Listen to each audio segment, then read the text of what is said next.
des cailloux et du Mardi Gras. Nola est une ville bruyante, fière et pimentée que j'adore. Et on dirait que c'est réciproque. Mike, ça va? Content de te voir. Une ville liée à l'eau, pour le meilleur et pour le pire. Big Easy, je suis là pour tes poissons, mais je sais que tu vas pas te laisser faire. Oh, là, gros! J'ai hâte de lancer ma ligne dans cet environnement urbain si spécial. On ne sait jamais sur quoi on peut tomber. C'est un dinosaure! Je m'appelle Mike Iaconelli. Quand j'étais gamin, avec mes amis, on pêchait dans les ruisseaux et les rivières de Philadelphie. Le champion de la pêche au Black Bass, Mike Iaconelli! Aujourd'hui, je suis passé pro. Attention! Et j'ai une spécialité. La pêche en ville. Ça demande juste de la technique et un guide local. Vas-y! Pour savoir où ça mord. Bienvenue à Nola! La Nouvelle-Orléans est célèbre pour sa gastronomie, sa musique, son art et sa population festive. Un mélange culturel vieux de plus de 300 ans. Cajun, créole, français, afro-américain, amérindien, tous se mélangent pour donner à leur ville cette saveur unique. Ici, on aime manger, boire et faire la fête. Et c'est l'eau qui rend tout ça possible. La Nouvelle-Orléans est intimement liée à ses voies navigables, à travers le commerce, la pêche, mais aussi les crues. La ville a été construite sur un étroit croissant de terre pris en sandwich entre le lac Pontchartrain et le légendaire fleuve Mississippi, ce qui lui a valu le surnom de ville croissant. Pas loin d'ici, le Mississippi se jette dans le golfe du Mexique. Il y a des tonnes de poissons ici, et j'ai hâte de mettre l'hameçon dessus. Mais chaque chose en son temps. Tout d'abord, je dois goûter l'absinthe. La Nouvelle-Orléans est une ville de tradition, et ce spiritueux également appelé la Fée Verte en rappelle l'héritage français. Ce bar a servi de l'absinthe à des pirates, à des généraux et à des écrivains célèbres depuis 1806. Quel est votre programme? Je suis venu pour pêcher 3 poissons différents. Le garpic alligator, la truite mouchetée et le tambour rouge. Vous connaissez ces espèces? Non, aucune. Mais vous connaissez l'absinthe. Ça oui. Laquelle vous me conseillez? Vous voulez pêcher avec la tête qui tourne? Ouais. Ouais. Ok. Ouais. Dans ce cas, je vous conseille la Novelle. Elle contient plus d'herbes au vert et produit donc un effet stimulant. En tant que pêcheur, tout ce qui contient des vers me plaît. L'herbe au vert est l'un des ingrédients de l'absinthe. Mais elle ne contient pas de verre. C'est une plante. Et j'espère qu'elle me portera chance. Et voilà. Ok. C'est bon? Anola et ses poissons. Chantez. Je ne sais pas si j'aurai plus de chance, mais je commence déjà à reprendre le pouls de la Nouvelle-Orléans. Cette ville est très spéciale pour moi. C'est ici que j'ai remporté le Bassmaster Classic 2003. Jamais renoncer! Jamais! C'est là que j'ai commencé la pêche professionnelle. Alors avant de chercher les poissons de ma liste, je décide de me rappeler au bon souvenir du bass de la Nouvelle-Orléans. Et le top, c'est que je n'ai même pas besoin de quitter la ville. Je vais vous dévoiler un petit secret. Au cœur du Big Easy, il y a le City Park. Des lacs et des lagons qui s'étendent sur une vingtaine de kilomètres et qui symbolisent pour moi la pêche urbaine. Juste des cannes, un sac à dos et c'est parti! Le City Park est un trésor en pleine ville. Plus de 500 hectares composés de voies navigables et de vieux arbres. De quoi s'amuser à tout âge. Ce que j'aime avec les lacs urbains, c'est qu'on n'a pas besoin de bateau ni de guide. On peut se débrouiller seul. J'en ai un! Et voilà! Un bastard! Énorme! Ok, c'est juste un bébé. Mais j'ai un attachement particulier pour les bases de la Nouvelle-Orléans, alors je suis content de les retrouver. And there we Et have voilà le base du City Park, de Nola. We're going to let this fish Maintenant, je vais libérer ce petit poisson qui deviendra peut-être grow to be. une énorme mama.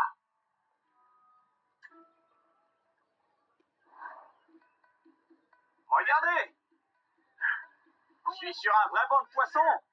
C'est incroyable. Une minute. C'est le même bass.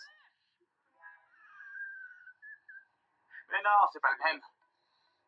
C'est le deuxième. Et il est plus gros. Bon, fini de plaisanter. J'ai un défi à relever. Mais cet endroit est tellement agréable. Allez, un dernier lancer. Oh, plein gros! Génial! Regardez ça! Great example Ça, c'est de la pêche urbaine. fishing. This is C'est un black bass à grande bouche. Regardez la taille de sa bouche. thing. And they're Avec ça, eating little il mange des petits verrons. minnows.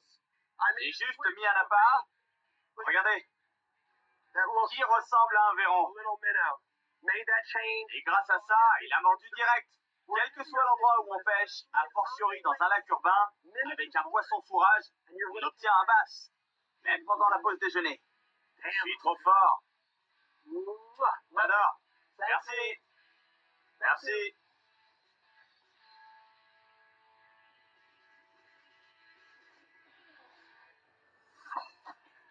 Ce séjour démarre sur les chapeaux de roue.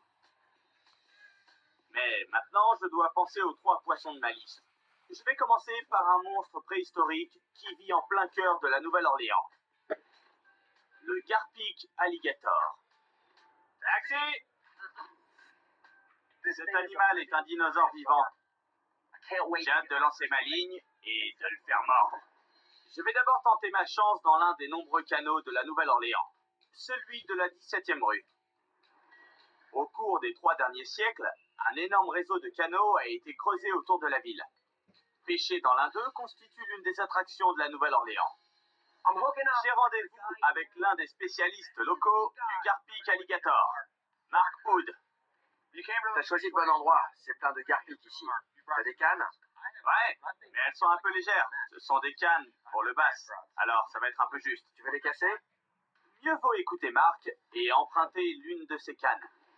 Car le Garpic peut dépasser les 2,50 m et peser plus de 130 kg. C'est un formidable prédateur avec une bouche remplie de dents aiguisées et des écailles si dures que les Amérindiens s'en servaient pour faire des pointes de flèches. Ça ne va pas être de tout repos. C'est mieux. Ah super. On va la laisser faire son boulot. You know, the Ce qui est intéressant, c'est que la plupart du temps, forms of fishing il est préférable de pêcher de bonne heure, is aux king. premières lueurs du jour. Low light, Là, c'est différent. C'est mieux de commencer plus tard. Ouais. Il faut attendre que l'eau se réchauffe pour que le garpic soit plus actif. C'est un poisson qui aime l'eau tiède et même chaude. Ok. On trouve le Garpic alligator dans les lacs, les marais et les rivières chaudes du sud-est des États-Unis. Et j'espère aussi dans les canaux de la Nouvelle-Orléans. Car comme la ville se trouve principalement sous le niveau de la mer, l'eau qui arrive ici doit être évacuée. Notre zone de pêche fait partie d'une série de canaux anti-crues qui ont été creusés à travers la ville. and they Ce sont ces gigantesques pompes qui empêchent les inondations. Ouais, l'eau ne s'en va pas toute seule. right. So we gotta use On utilise donc des stations de pompage pour l'évacuer. to drain it. Mais ce système de contrôle a ses limites. En 2005, la Nouvelle-Orléans a été frappée par l'ouragan Katrina. Et la ville s'est retrouvée immergée à 80%. Les canaux et les stations de pompage n'ont pas résisté. Et une partie de la digue du canal de la 17e rue a cédé, inondant plusieurs quartiers alentours. Les murs ont été reconstruits et les stations de pompage renforcées. Et c'est maintenant un super spot pour la pêche au Garpic. Le bouchon a coulé. C'est vrai? C'est parti. Il se fait manger. Qu'est-ce que c'est? Il est là. Regarde, regarde. Il y a un truc qui a mordu, mais il bouge pas. Regarde. Ouais, il a mordu. Il est là, au bout de la ligne. J'y crois pas, c'est une tortue. Une petite tortue.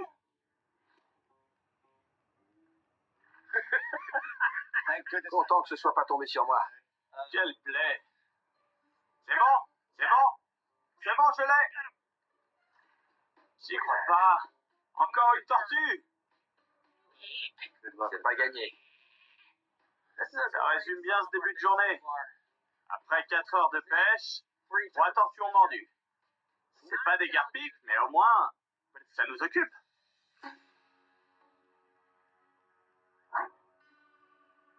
La journée devient très chaude. Dans l'eau, la chaleur augmente et notre poisson préhistorique va se réveiller. Par contre, ça produit l'effet inverse sur moi.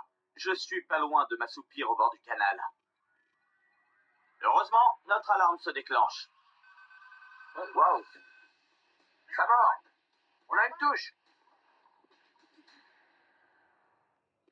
Tu vois? Il s'éloigne. Tu vois le bouchon? Ouais, sous l'eau. Il est toujours dessus. Ouais. Faut être patient. Je compte sur toi. Dis-moi quand je dois le ferrer. Je vais surtout aller chercher des puisettes. Quand un garpic prend un appât, il s'éloigne avec jusqu'à ce qu'il l'avale. Si je le ferre trop tôt, l'appât sortira de sa bouche ou ma ligne se cassera sur ses dents. Et si j'attends trop, il recrachera l'hameçon.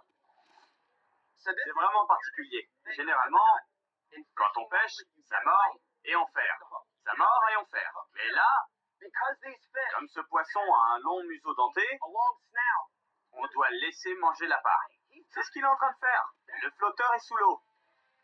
Et on doit attendre. Mais pas trop, sinon il va se lasser. Ouais. Ouais. Et il faut trouver le juste milieu entre l'attente et l'action. Vas-y, essaye. Je tire. Ouais, vas-y. Loupé. Ouais. T'as sorti l'hameçon de sa bouche, regarde. J'ai tiré trop fort. L'ami des garpics.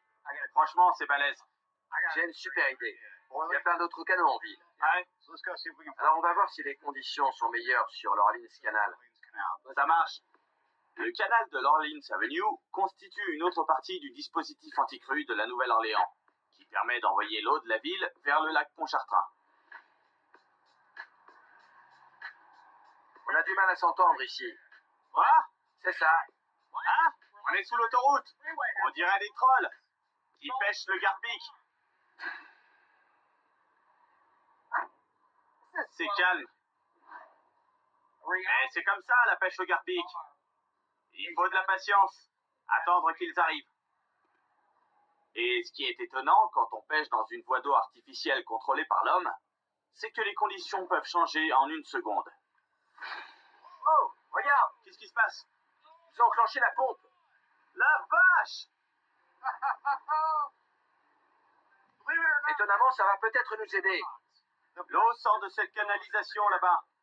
Et ça génère du courant, comme le prouvent les bulles qui sortent de ce trou. C'est peut-être une bonne chose. Moi qui étais sur le point de m'endormir il y a 1 heure, je suis maintenant tout excité.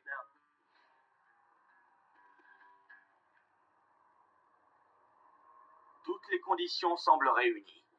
Le soleil, l'eau chaude, et maintenant les bulles et le courant qui vont piquer la curiosité des garpics. Ça mord, ça mord, ça mord! Oh, non, t'as un chien! Oh, il part avec! Le flotteur est parti, je le vois plus! Ça doit être un garpic, mais je vais pas le faire trop tôt. Oh, il a lâché! T'es sûr? Ouais. Ah, il le reprend! Il a mordu! Il mord, il recrache. Il mord, il recrache. Ça y est! Bien joué. Ça y est! Je l'ai ferré! Et il est gros! Très gros! Allez, vite! Dans les puisettes! Approche de moi.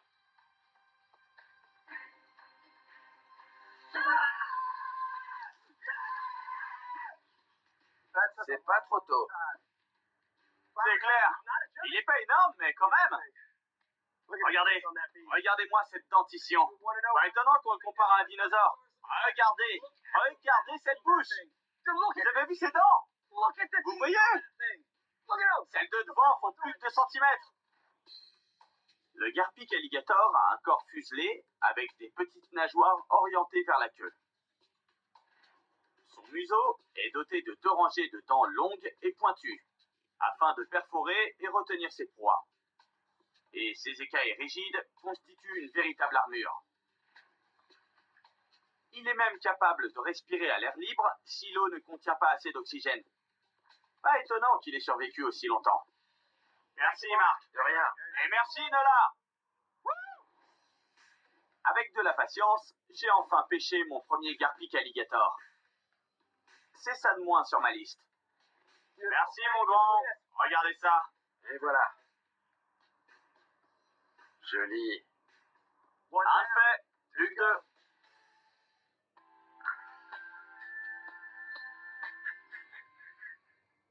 Deviens membre maintenant et profite de 4 semaines offertes. Vite, il ne te reste que 4 jours. Rejoins le club où tu te retrouves.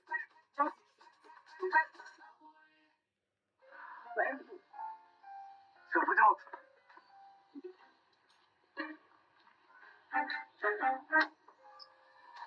Moins 10% sur tout Carrefour Bio, tous les jours.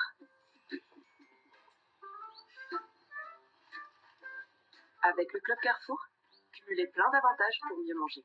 Carrefour, on a tous droit au meilleur prix. Allez les filles. Et c'est là que tu tombes. Qu'est-ce que ça dit ça? On s'était mis d'accord, on s'était dit une livraison jeudi. Tu vois, des fois, il y en a qui ont besoin d'un peu d'aide. Et voilà. C'est la relève. On verra. Au Crédit Agricole, on agit chaque jour pour l'avenir de l'agriculture française. Sinon, on s'appellerait autrement. Coucou, c'est maman. J'espère que tout va bien à Tokyo pour toi, mon cœur. Tu nous manques tous.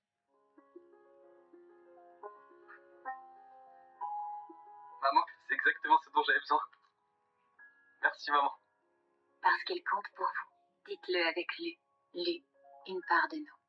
À la Matmut, nos conseillers vous proposent un bilan gratuit pour ajuster vos contrats selon vos besoins et votre budget, y compris à la baisse. Et ça, c'est plus juste pour tous. Matmut est le marque de l'année 2026. Dans les bons moments, il y a Curly. Une recette unique de cacahuètes grillées, un goût inimitable, une texture croustillante et fondante qui met tout le monde d'accord. Si t'as pas d'amis, prends un Curly. Il paraît que c'est quand on va acheter du papier toilette au supermarché qu'on a le plus de chances de tomber sur son ex. Dans mon cas, c'est des burgers surgelés. Ce qui est pas ouf quand la dernière chose qu'il m'avait dit avant de me quitter, c'était... Ce serait bien que tu grandisses un peu. Ça va bouger, quoi. Si, mais c'est pas ce qu'elle dit, en fait, je sais même pas à qui c'est, ça. L'histoire, c'est l'histoire de l'amour.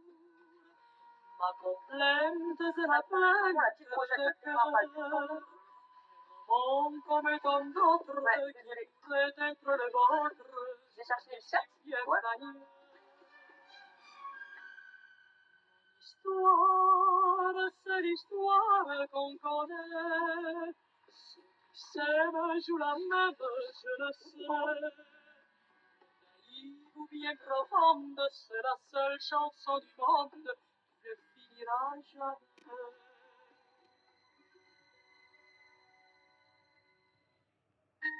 Retrouvez toute la tendresse du chocolat Milka dans des tablettes gourmandes et des biscuits croustillants, fondants ou moelleux. Milka, du tendre chocolat, de délicieux biscuits. Chez Président, notre science du plaisir, on aime bien l'étaler. Pour les pompeurs, les youtubeurs, les cascapeurs. Pour ceux qui sont toujours à la pointe. Casseurs de croûtes, briseurs de glace, enchanteurs de chantier, parfumeurs de métier. Dans le cœur de la Meule et de tous les Français. Les connaisseurs, les tâtonneurs de tatin. Ceux qui ne s'embarrassent pas et ceux qui ne débarrassent pas. 68 millions de palais, un seul président. Président, le plaisir, c'est important.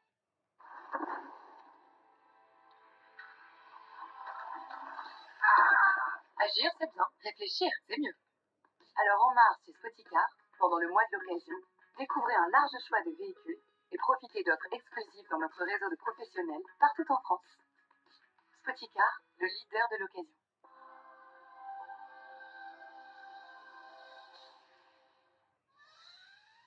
Et est-ce qui va pêcher aujourd'hui? Mission Nouvelle-Orléans, deuxième jour. Au programme aujourd'hui, la célèbre truite mouchetée.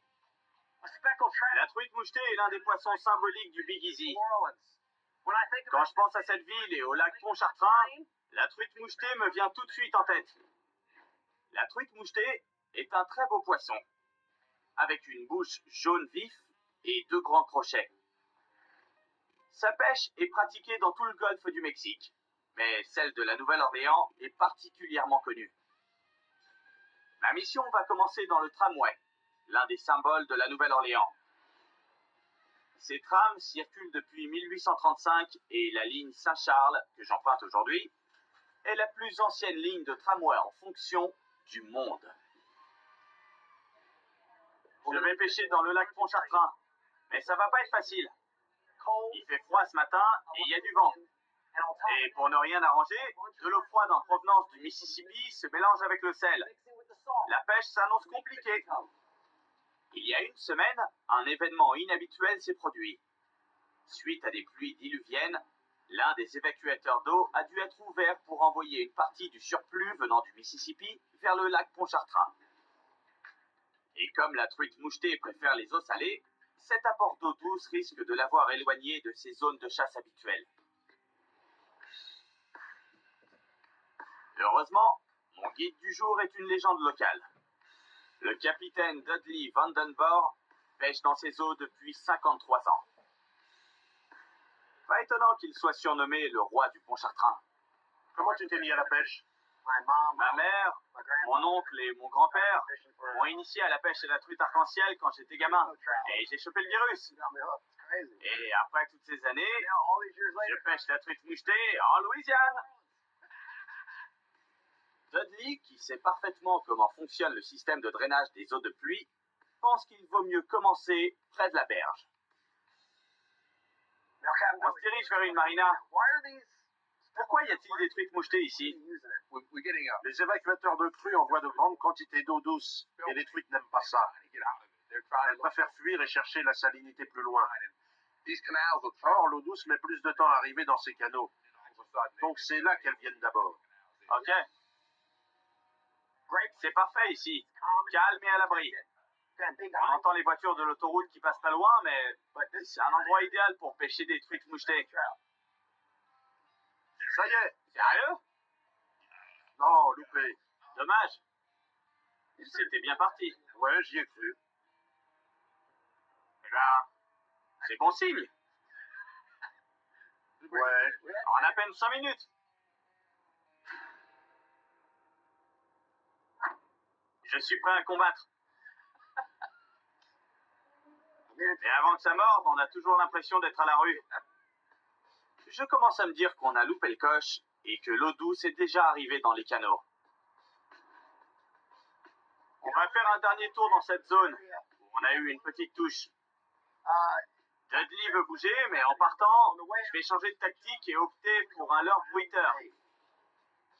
Comme beaucoup de poissons, la truite mouchetée a l'ouïe fine.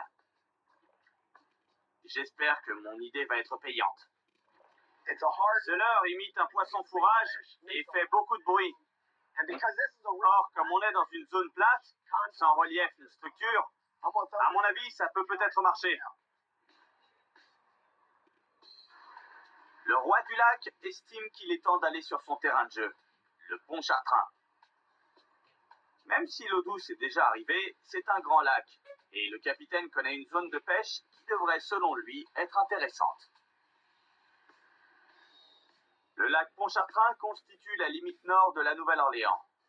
Il s'étend sur plus de 1600 km² avec une profondeur moyenne de 3 à 5 mètres. Sauf que ce n'est pas vraiment un lac. Le Pontchartrain est relié au golfe du Mexique. Donc techniquement, c'est une lagune littorale. On a bougé pour venir près de ces piliers. On pêche près d'un ancien pont qui n'est plus utilisé. Et juste derrière, il y a la grande route qui mène à la Nouvelle-Orléans. pont de l'autoroute I-10 a été construit en 1965 pour relier la Nouvelle-Orléans à l'autre rive du lac Pontchartrain. Mais en 2005, suite au passage de l'ouragan Katrina, il n'a pas résisté à l'énorme marée qui a envahi le lac. Un nouveau pont a donc été construit près des vestiges de l'ancien, qui constitue aujourd'hui la zone de pêche secrète de Dudley.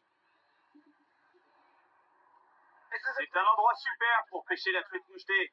En plus d'apporter de l'ombre, ces piliers brisent le courant, ce qui attire beaucoup de poissons fourrage. Le seul point négatif, c'est le vent. Il souffle fort et face à la marée, ce qui a tendance à créer des vagues. La pêche est donc plus difficile car on a du mal à sentir le leurre. Allez! Et passe! C'était une bonne touche. Encore une, mais c'est loupé. C'est prometteur. Mon leurre provoque plein de petites touches. Dudley décide alors de me montrer comment faire. Est-ce pas bien? Ouais, c'est un bon poisson. Bien que ce ne soit pas une truite mouchetée, on voit bien que le capitaine pêche à domicile. Allez, viens là. Mais contrairement à moi, il ne pêche pas pour le sport, mais pour son dîner.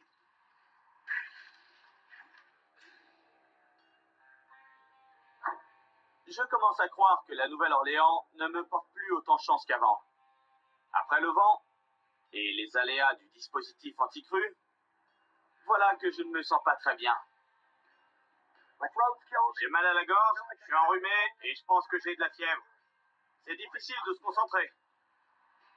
Mais vous connaissez le meilleur remède pour un pêcheur malade? Réussir une prise. Attention! La vache! La vache! Il est gros!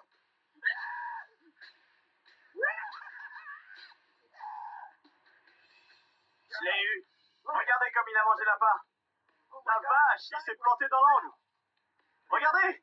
L'une des caractéristiques de ce lac, c'est que l'eau est trouble. Mais comme je l'ai dit plus tôt, cette truite a une très bonne oreille. Et écoutez ça. Elle l'a trouvé. La truite mouchetée a un corps aérodynamique et des taches distinctives sur le dos et les nageoires supérieures. Une ligne jaune délimite les contours de sa bouche et les deux grosses canines de sa mâchoire supérieure lui permettent de perforer ses proies. Regardez, on dirait un vampire. Quel beau poisson! Regardez cette couleur et ces taches sur son dos. Dudley, tu vas m'en vouloir, mais je vais la laisser repartir pour que quelqu'un d'autre puisse la pêcher un autre jour. Pas de problème. C'est parti. Et voilà. Et ça fait 2 poissons sur ma liste. Ça n'a pas été de tourpeau, mais j'ai fini par pêcher une belle truite mouchetée. Capitaine Dudley, merci pour tout. C'est toujours chouette de pêcher avec des gars comme toi. C'était un plaisir. Mais l'heure des au revoir avec le roi du Pontchartrain n'a pas encore sonné. Dudley me ramène dans sa marina où il me réserve une surprise. On va essayer de pêcher un garpic. Chez toi? Ouais? Tu plaisantes? Non, c'est mes potes. Ils sont gros? Plutôt pas mal. J'ai déjà pêché un garpic en début de séjour, mais il était relativement modeste. C'est l'occasion de voir de mes propres yeux la taille qu'ils peuvent atteindre. On a des chances d'en choper un qui mesure entre 2 et 3 mètres et qui fait dans les 50 kilos. Tu peux essayer? Pas de problème. Sûr? Ouais. Génial. Dudley et ses voisins les nourrissent souvent avec des restes de poissons. Il ne me faut donc pas longtemps pour avoir un géant au bout de la ligne. Wesh! Wow, une grosse épuisette. La vache! Eh ben, mon vieux. Waouh, c'est dingue! Venir ici et attraper un garpic alligator. Celui-ci doit bien dépasser les 50 kilos. Tu es pas d'accord avec moi? Si, c'est un beau morceau. Une vraie créature préhistorique. C'est super de voir des gens prendre soin de cet animal étonnant. Autrefois, les garpics étaient considérés comme des nuisibles et souvent tués à vue. Ils ont disparu dans plusieurs régions, Mais heureusement, les mentalités ont changé. Aujourd'hui, ils sont appréciés pour leur qualité de prédateurs d'eau douce et de survivants. Cet animal est piscivore. Il mange tout ce qu'il trouve. Et quand on fait une taille pareille, ça veut dire que c'est buffet à volonté.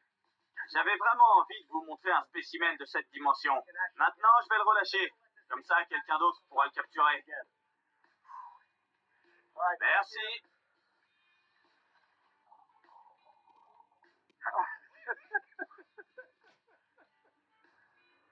J'en peux plus. Il était lourd. Fini les garpiques.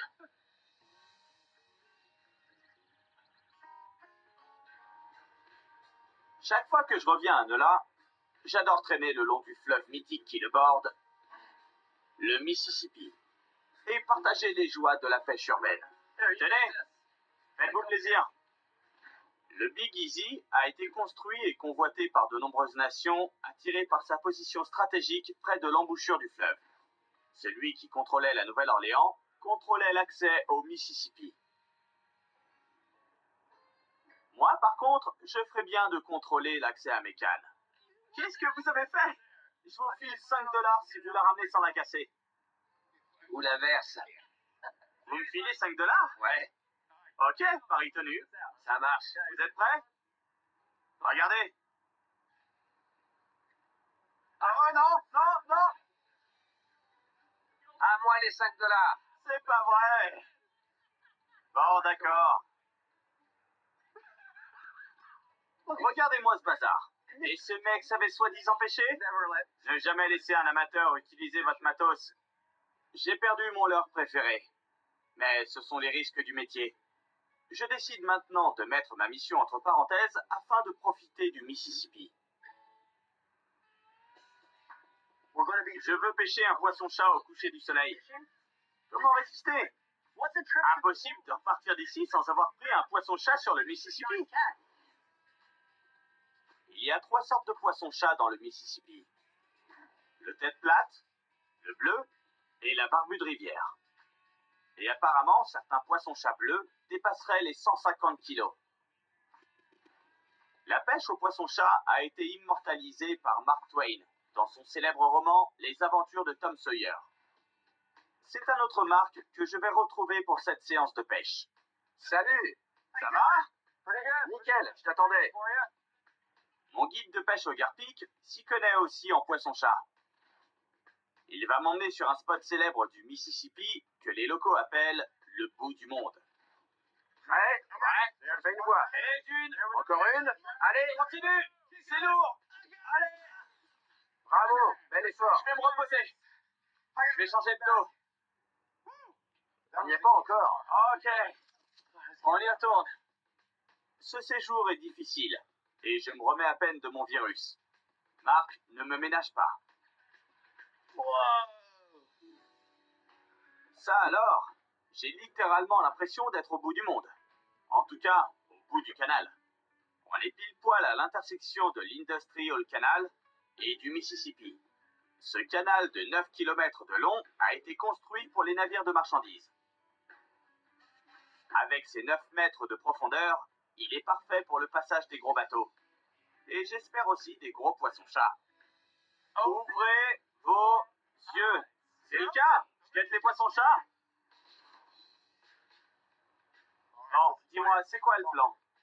On a 2 sortes d'appâts. Des crapets harlequins et de la viande de gibier. Super, de la viande. Bien saignante et bien vieille. Tout ce sang devrait nous aider à attirer les poissons-chats. Recette top secrète? Ouais, Il existe plus de 4000 espèces de poissons-chats dans le monde. La plupart vivent dans des eaux sombres et troubles. Ils se servent de leur barbillon et de leur odorat très développé pour trouver leur nourriture. J'espère que la viande puante et sanglante de Marc leur ouvrira l'appétit. Tu sais, cette façon de pêcher, ça me rappelle mon enfance. ah ouais? Ouais, plus jeune, j'ai beaucoup pêché le poisson-chat. C'est cool de le refaire. Sur le puissant Mississippi. Les gros poissons-chats préfèrent les profondeurs. On se place donc au centre du canal. Il ne faut pas longtemps pour obtenir une première touche. T'as vu? Non? Oh la vache! Il a tiré? Dans la ligne pour voir s'il est encore là. Non, mais c'était une très grosse touche. On va les avoir, ils sont là. Allez les chats! Il fait sombre. Vous avez pas faim?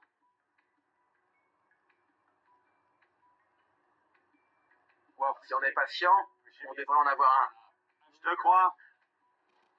Le bleu et la barbue de rivière chassent du coucher du soleil jusqu'à minuit. On est donc ponctuel, mais j'ai comme l'impression qu'on se mord la queue.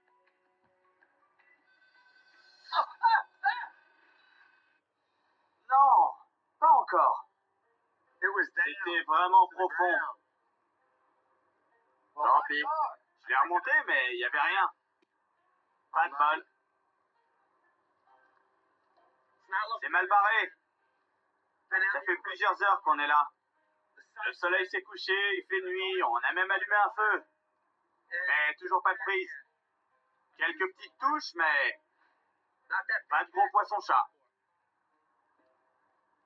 Cela étant, on n'est pas à plaindre.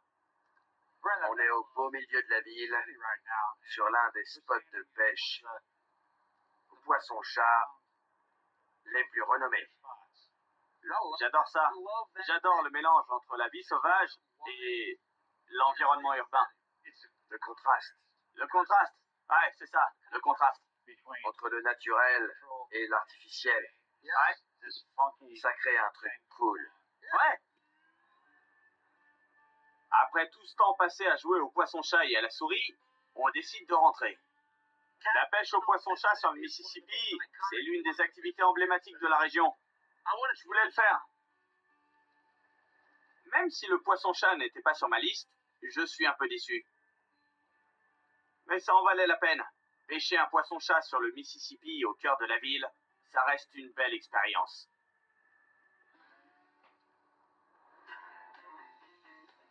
Encore une belle journée dans le Big Easy. Et je me sens bien. C'est le moment d'aller chercher le dernier poisson de ma liste, le tambour rouge. Le tambour rouge, aussi connu sous le nom d'ombrine osselée, doit mesurer plus de 68 cm pour être validé. Les tambours sont des cousins de la truite mouchetée et préfèrent donc les eaux saumâtres. Dudley, le roi du Pontchartrain, m'a dit que je ne risquais pas d'en trouver dans le secteur urbain. Je vais donc devoir aller au-delà des frontières de la Nouvelle-Orléans. Aujourd'hui, je me rends à Venise, en Louisiane, que certains appellent la capitale mondiale de la pêche. C'est un endroit très spécial. L'une des zones de pêche les plus incroyables qui soit. C'est là que le Mississippi se jette dans le golfe du Mexique. C'est aussi l'accès à l'embouchure du fleuve le plus proche. Après s'être écoulé sur plus de 3700 km, à travers ou le long de 10 États, le Mississippi se jette dans le golfe du Mexique à quelques kilomètres d'ici. D'énormes quantités d'alluvions sont transportées par le fleuve avant de se déposer à l'embouchure, créant ainsi un dédale d'îlots, de marais et de cours d'eau connus sous le nom de delta du Mississippi. Pour moi, c'est comme un cœur. Ce delta pompe constamment de l'eau douce et de l'oxygène dans le golfe, ce qui attire des tonnes de poissons. Les cours d'eau abrités du delta constituent une zone de frai importante pour de nombreuses espèces. Et tous ces bébés attirent des prédateurs affamés, comme les ombrines osselées. J'ai rendez-vous avec Sean. C'est l'un des guides de Venise et il sait comment capturer des tambours. Bonjour. Bonjour. Ça va? Ça ira encore mieux quand on sera sur l'eau et qu'on remontera un tambour rouge des Redfish. Sean est originaire de Charleston en Caroline du Sud, mais il pêche ici depuis plus de 25 ans. Il connaît le delta comme sa poche et adore y attraper des tambours rouges. Mais avant d'entrer sur le territoire de ce poisson, petite étape nostalgie pour moi. C'est précisément à cet endroit à Venice que j'ai gagné le Bassmaster Classic 2003. Bien sûr, j'étais plus calme à l'époque.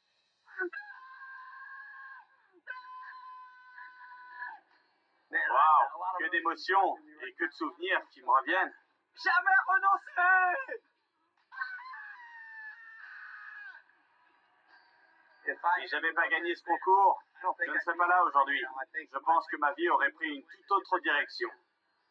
Je suis heureux de m'être arrêté ici. J'ai l'impression d'avoir fait le plein de bonnes vibrations. Et il n'y a plus qu'une seule chose à faire. Attraper un tambour. J'ai dû aller au sud-ouest de la Nouvelle-Orléans jusqu'à l'embouchure du Mississippi pour attraper le dernier poisson de ma liste. Un tambour rouge doit mesurer au moins 68 cm pour être validé. Je me trouve au bon endroit, avec le bon guide, et je suis prêt à en découdre. Cette petite baie protégée constitue notre première zone. C'est quoi la stratégie? On va se laisser dériver en eau libre. La plupart du temps, les tambours préfèrent traîner par ici, plutôt que près des rives. L'ombrine osselée est le plus gros des tambours. C'est un peu comme le grand cousin de la truite mouchetée. À la saison des amours, les mâles se regroupent en masse. Mais on arrive 6 mois trop tard. On va donc se contenter de chercher des individus qui nagent en eau peu profonde. Le montage qu'on utilise aujourd'hui est vraiment un montage très intéressant. Il s'agit d'un popper, un leurre de surface qui produit des sons. Et grâce à ce trou, l'eau rentre et ressort. On utilise donc un bruit de hochet, mais aussi celui des gerbes d'eau pour attirer les poissons. On a commencé en eau libre, mais un bon pêcheur doit savoir s'adapter en fonction de ce qu'il voit autour de lui. Il y a des pélicans là-bas. Alors on va changer de stratégie. Ce sera peut-être provisoire, mais il faut qu'on essaye. Allez, on bouge. S'il y a une valeur sûre, c'est bien les oiseaux. Les animaux et les humains sont attirés ici par les fruits de mer. L'industrie de la pêche de Louisiane, la deuxième plus importante des États-Unis, fournit 40% des fruits de mer consommés par les Américains chaque année. Mais les pélicans apprécient les denrées du delta depuis bien plus longtemps que nous. Regardez, incroyable! Il l'a eu! Regardez-moi tous ces poissons fourrages! Ça vole de partout! Regardez! C'est un scénario idéal. Les pélicans s'en donnent à cœur joie ici. Et si on regarde attentivement, on se rend compte qu'ils foncent sur des bancs de rougets qui nagent dans cette partie de la baie. Je suis pas là pour les rougets, mais c'est l'une des sources alimentaires qui attire les tambours.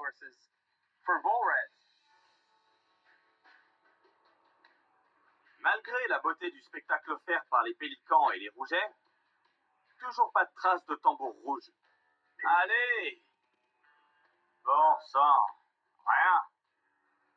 T'as rien à te reprocher, Mike. Faut juste en trouver un qui soit prêt à attaquer. Ouais. Ça demande beaucoup d'efforts. J'en fais pas autant pour le bass. Je suis en train de cuire sous le soleil et je n'ai pas encore vu le moindre tambour. C'est à se demander si je n'ai pas perdu mon mojo. Mais c'est ça la pêche. Au moment où on commence à désespérer, j'en ai un! Ouais, énorme! Oh, qu'est-ce qu'il est gros! Ouais, c'est un tambour rouge. Oh là, il est pas content. La vache, il est énorme. Maintenant, il faut que je le fatigue, puis que je le capture. J'ai un mono très fin, moins de 10 kilos, sur une canne de basse.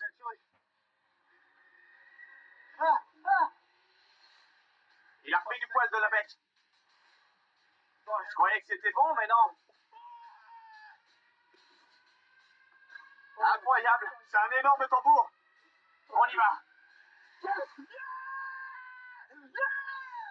Bien joué. Génial. Mesurons-le. Ce tambour rouge est magnifique. Mais pour être validé, il doit mesurer plus de 68 cm. 96 cm. 96! Et voilà un tambour. Regardez-moi cette jolie couleur un peu rosée sur le dos et ses écailles argentées. Et une autre caractéristique que j'aime chez ce poisson, c'est cette tache noire sur la queue. Certains scientifiques pensent que les prédateurs prennent ce rond noir pour un œil et qu'ils attaquent alors le mauvais côté du poisson. Mais le tambour se distingue aussi par un organe interne. Pendant la saison de la reproduction, le mâle produit des sons pour attirer la femelle. Ces bruits viennent d'un muscle qui vibre dans la vessie natatoire, ce qui a valu à cette espèce le nom de tambour. Je dirais que ce poisson n'a que 3 ou 4 ans. Imaginez comment il va être dans une dizaine d'années. C'est hallucinant. Ce poisson est très important pour moi. Ce magnifique tambour signifie que j'ai capturé les 3 poissons prévus sur ma liste. Une fois de plus, Nola m'a porté chance. Regardez comme il est beau, avec les reflets du soleil. Incroyable. Merci. Rentre chez toi. Bon, on l'a eu. Mission accomplie. C'est l'heure de rejoindre la Nouvelle-Orléans. Je vais pouvoir m'adonner à une activité très appréciée des Cajuns du coin. Laisser le bon temps rouler. Qu'est-ce que j'aime cette ville. Sa population, sa culture et bien sûr, sa pêche. En plus d'atteindre mon triple objectif, j'ai pu retourner sur les lieux de la victoire la plus importante de ma carrière. Je descends une dernière fois à Bourbon Street. C'est toujours triste de quitter la Nouvelle-Orléans, mais j'y reviendrai.